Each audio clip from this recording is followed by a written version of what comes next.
IXL Section X.1, Evaluate an exponential function.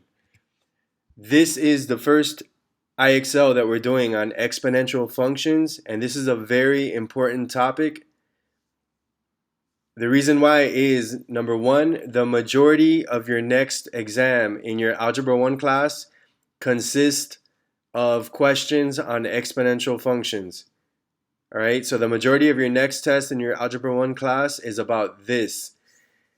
So it's very important that you pay attention to this topic. And number two, the exam that you have at the end of the year in your Algebra 1 class, the Algebra 1 end of course exam, which you need to pass in order to graduate, that exam also has a lot of questions on exponential functions. All right, so this is a very important topic. And I promise you, if you follow along with me when we do all the IXLs on exponential functions, I promise you, you're totally going to understand it and be very good at it if you keep up with me, all right? Because I'm going to give you all the tips and tricks to how to understand these questions and how to do them as easily as possible. Okay, now, an exponential function is a function with this general form, y equals ab to the x power. The main thing I want you to see is that the variable x is in the exponent. Now, in an exponential function, a is going to be a number that's not equal to 0, b is going to be a number greater than 0, and b cannot equal 1. Okay, now listen, you don't have to worry about any of this right now or today. You don't have to worry about any of this. I'm just going to tell you this. As we go further and further and start doing more IXLs on exponential functions, I'm going to explain in more detail what each one of these variables stands for, especially, for example, when you're doing word problems, like how to easily identify things and how to do the problems quickly. Like, trust me, when we get to graphs, when we get to word problems, I'm going to show you how to look at this so that it all makes sense, and you're going to see it's actually simple, all right? And for the first couple IXLs, they're simple as well, right? So as we go further into it, I'll give you more details and explain more about exponential functions. Let me just try to say all that in Spanish. Este es el primer IXL que estamos haciendo sobre funciones exponencial, y este tópico es muy importante porque la mayoría del próximo examen que tienen en la clase de álgebra consiste de preguntas sobre esto. Y también el examen que tienen al fin del año en la clase de álgebra que necesitan para graduar, también tiene muchas preguntas sobre esto. Una función exponencial es una función que tiene generalmente esta forma: y igual a ab a la x. Lo más importante que quiero que vean es que el variable x está en el exponente. Ahora, hay muchos detalles que le voy, no mucho, pero hay cosas importantes que le voy a explicar sobre funciones exponencial en lo que vamos haciendo más IXL sobre este tópico. Cuando llegamos al tópico donde es necesario explicar más, se lo explico para que vean que esto es fácil, y si siguen, si practican los IXLs cuando yo le digo, ok, van a ir entendiéndolo bien y van a ver qué fácil es de la manera que se lo voy a enseñar. Ok, es algo muy importante, pero no es difícil. All right, so here are the first couple of examples. And the first thing I want you to notice is what I was saying, that the variable x in an exponential function is in the exponent, all right? So in all of these, the variable is in the exponent. Okay, en todos estos ejemplos, el variable está en el exponente. Por eso esto es una función exponencial, right? So these are exponential functions. And these are all very simple, all right? And this is a good review of of function notation and how functions work, all right? So in the first example, they're telling you f of x equals 9 to the x power. So what's f of 1? Remember, that means that you're putting a 1 into the function. So that means that wherever the x is, you're going to replace it with a number 1. So f of 1 equals 9 to the first power. I'm just putting a 1 where the x is. 9 to the first power equals 9. That's your answer. Ok, recuerden que para funciones, ok, esto es la notación de funciones. Dice f de x es igual a 9 a la x. Así que, ¿qué es f a la 1? Eso quiere decir que donde quiera que esté la x, tengo que sustituir con el número 1 y hacer 9 a la 1, que me da 9. Okay, so look at this one. Again, we got to find f of 1. So I'm just going to substitute where the x is, the number 1. So I got to do, whoops, let me erase that. So f of 1 is going to equal 11 times 12 to the first power plus 8. Okay, now I follow the order of operations, which tells me first I do exponents, right? Well, first I do parentheses, but there's nothing to do inside the parentheses. Then I do exponents, so 12 to the first power, which is 12. Then you got to multiply 12 times 11, which is, hold on, 12 times 11. So that's going to give me 132. And then I add that with the 8. So f of 1 is going to equal 140, and that's my answer.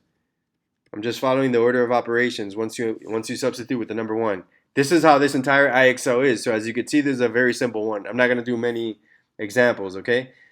Así que estoy siguiendo la orden de operaciones. Siempre se hace primero lo que está dentro de paréntesis, pero dentro de estos paréntesis no hay nada para hacer. Así que el próximo paso es exponentes. Así que 12 a la 1 es 12. Y 12 por 11 es 132. Y 132 más 8 es 140. Over here, f of 0.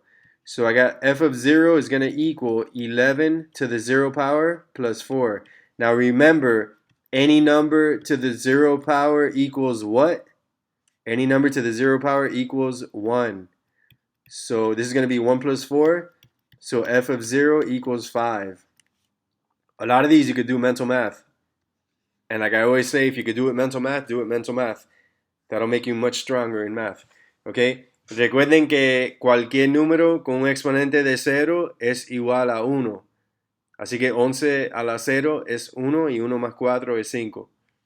Over here, f of 3 means I'm going to do 7 to the third power plus 10.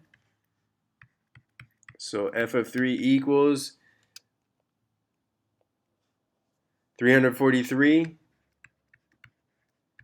plus 10. So my answer is going to be 353. Very simple. All right, let's look at a few more. But obviously this IXL is easy, so you guys shouldn't need many examples for this one. All right, so here I got to find f of 1. I mean, can this be any easier? F of 1 equals 2 to the first power. I'm substituting 1 for that x for the variable that's in the exponent. So f of 1 equals 2 to the first power. So f of 1 equals 2. Over here, same thing, f of 1. So f of 1 equals 10 times 8 to the first power. 8 to the first power is 8. 8 times 10 is 80. This is too easy. This should be an easy A for everyone. Okay, over here, f of 2 is going to equal 4 to the second power minus 11. All right, so 4 to the second power is 16. 16 minus 11 is 5, and that's my answer.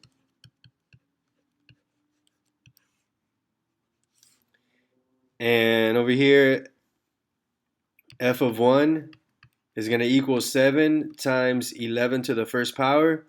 11 to the first power is 11. 11 times 7 is 77, and that's my answer. I put more examples in this presentation, but really they're not necessary. So I'm just gonna let me see if there's any unusual examples that I see that are worth going over. Let me just do another one with f to the 0 power. Or I'm sorry, not f to the 0 power, but with an exponent to the 0 power. So f of 0 equals 5 to the 0 power minus 8. All right, so remember any number to the 0 power equals 1, and 1 minus 8 is negative 7. Ok, recuerden, cualquier número con un exponente de 0 es igual a 1 y 1 menos 8 es negativo 7. All right, all these examples I've covered. Anything interesting here? Not really.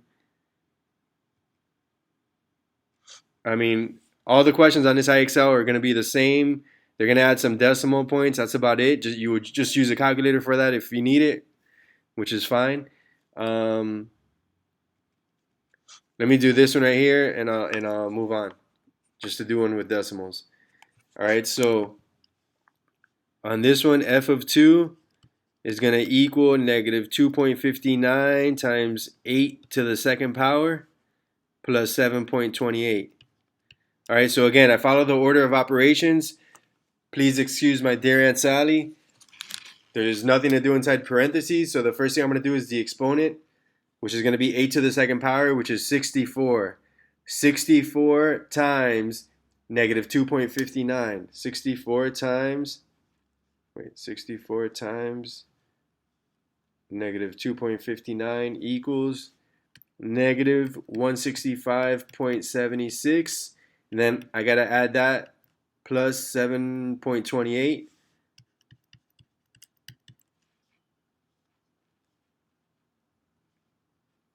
All right, so your final answer is going to be negative 158.48. All right, and that concludes all the examples I'm going to do for this IXL. There should be another IXL following, so stay tuned for that. But that's it for IXL Section X1.